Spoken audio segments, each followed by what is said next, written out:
Hi there guys, I'm Nikhil from GreedyTech and this is the camera review of the Honor 9 Lite. Here are the specifications. On the rear, this phone comes with a dual camera setup with a 13 megapixel primary camera and a 2 megapixel secondary camera for depth sensing, along with a single LED flash. On the front, it also has a dual camera setup with a 13 megapixel primary camera and a 2 megapixel secondary camera for depth sensing. Now these two 2 megapixel cameras are used for the portrait mode. Now let's look at the camera interface and the camera features.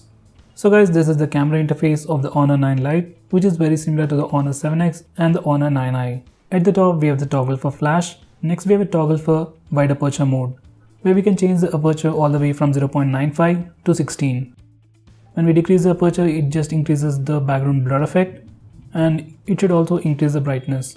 But it is completely software based and it's not accurate, so I don't prefer to use it. Next, we have the portrait mode that uses the dual camera setup. I'll be showing you some portrait shots later, but to take portrait shots, you need to enable this toggle over here and make sure this toggle is enabled over here.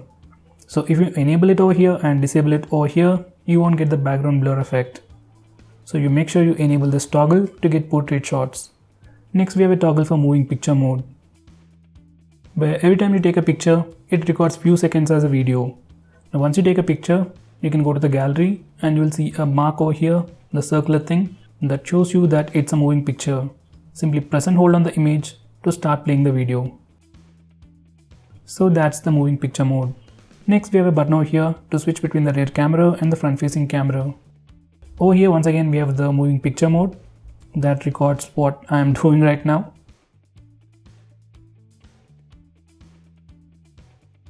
So that's the moving picture for the front facing camera. And next, we have the portrait mode. Even for the front facing portrait mode, you need to enable this toggle over here to take shots with blur effect. Now let's go back to the rear camera. Now we can swipe to the right side to access the modes. This phone doesn't have auto HDR.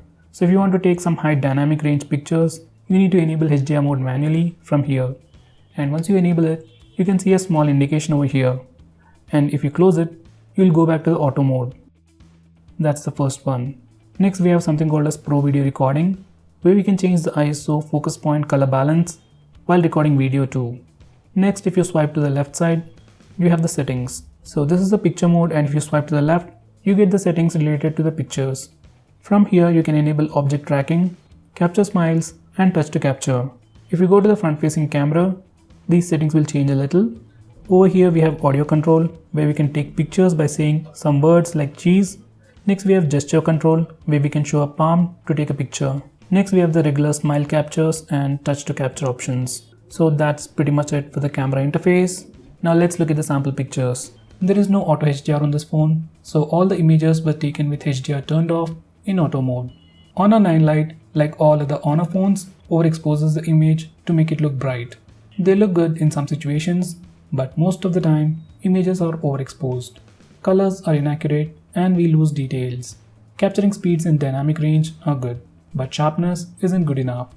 All the colors are to the warmer side and colors are very inaccurate. Individually, they look good, but if we compare them with the original thing or with other phones like Mi A1 or the Honor 7X, there is a huge difference in color reproduction and exposure control. These are some macro shots. 9 Lite struggles a little with focusing in macro shots, but tap to focus works very quickly. You also get a good blur effect with an overexposed image. Color reproduction in macro shots is better than the regular pictures.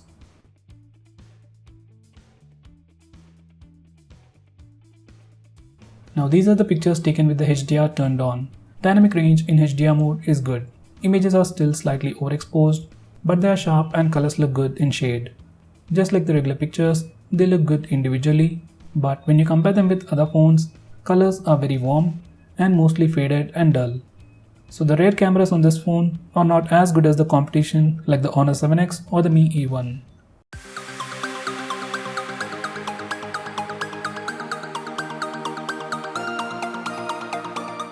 Now coming to the portrait mode, here are the sample shots. Background blur effect is really good, but edge detection is not as good as Mi A1. It still misses some parts and some edges are soft. Most of the time, these imperfections can't be noticed unless you zoom in, so it's manageable. Now coming to the pictures, images are still overexposed, but this time it has good exposure control. Sometimes colors look very saturated, but they still look good. I personally like the portrait shots from Honor 9 Lite more than Honor 7X or the Mi A1. You can check out my comparison videos for more sample shots. Now coming to selfies, once again, this phone performs better than Mi A1 and the Honor 7X. Currently, I don't have the Moto G5s Plus, so I couldn't compare it with that phone.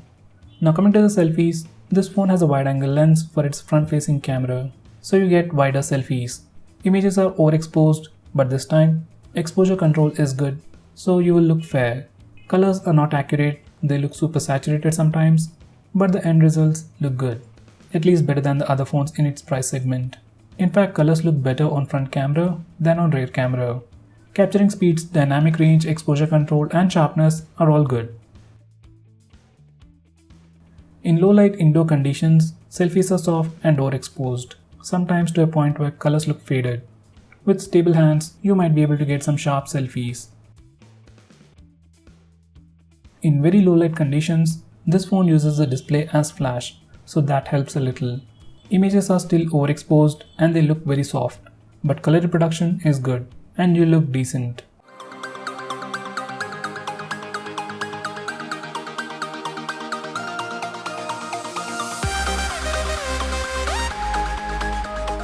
Now coming to the portrait selfies, here are the sample shots following the regular selfies. Portrait selfies are still wide but slightly cropped when compared to the actual selfie. Exposure control, skin tones and colors look better on portrait selfies than on regular selfies. While taking portrait shots, camera interface lags a little, but capturing speeds are good and almost same as the regular pictures.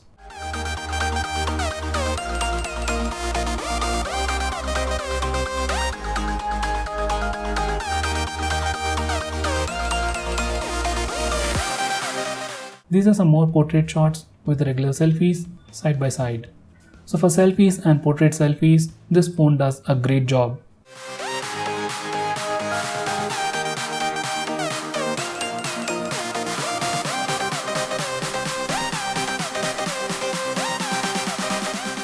In low light conditions, images are dull and colors look faded. Sharpness is pretty bad as well. All the images looked soft when zoomed in. Well, that's to be expected for a mid-range phone, but the color reproduction was seriously bad. Using the flash didn't help either. So in low light conditions, this phone performs very badly.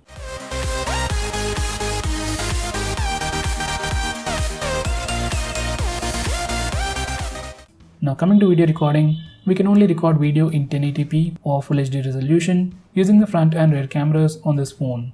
There is no optical image stabilization or electronic image stabilization, so the footage is very shaky. You can manage to some extent if you have stable hands. Now coming to the footage quality, just like with pictures, footage is overexposed to make it look bright, so colors look faded. Individually, it looks good, but if you compare it with other phones, you will see a huge difference in color reproduction. Even the sharpness isn't good enough. Now this is the video recorded in indoor lighting conditions in a mall, and here it does a pretty decent job with exposure control. Colors look oversaturated, but that's okay. Stabilization is still bad.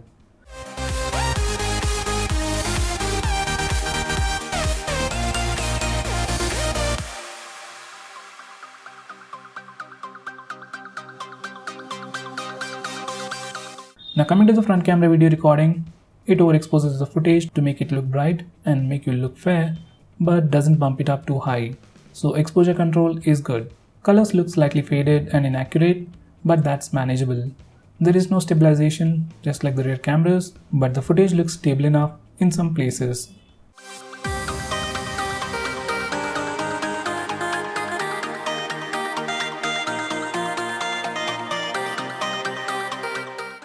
This is the video from the mall earlier, recorded using the front-facing camera.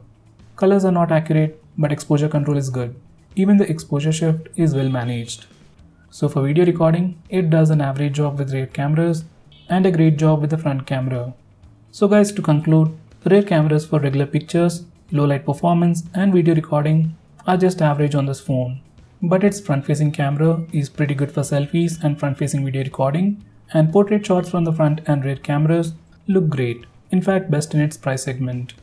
So if you are willing to compromise a little with rear cameras, this phone does a great job with selfies and portrait shots. In fact, better than the Honor 7X and Mi A1 in the same price segment. So guys, looking at the sample pictures, what do you think about this phone? Do let me know by commenting below this video, and if you are planning to buy this phone, use the link in the description. It really helps the channel. If you want us to make any specific video, tweet out to us with the hashtag AskGreedyTech and we will try to make it as soon as possible. If you like this video, hit that like button and subscribe to our channel to see more cool videos on tech. I'm Nikhil from GreedyTech signing off. Have a nice day.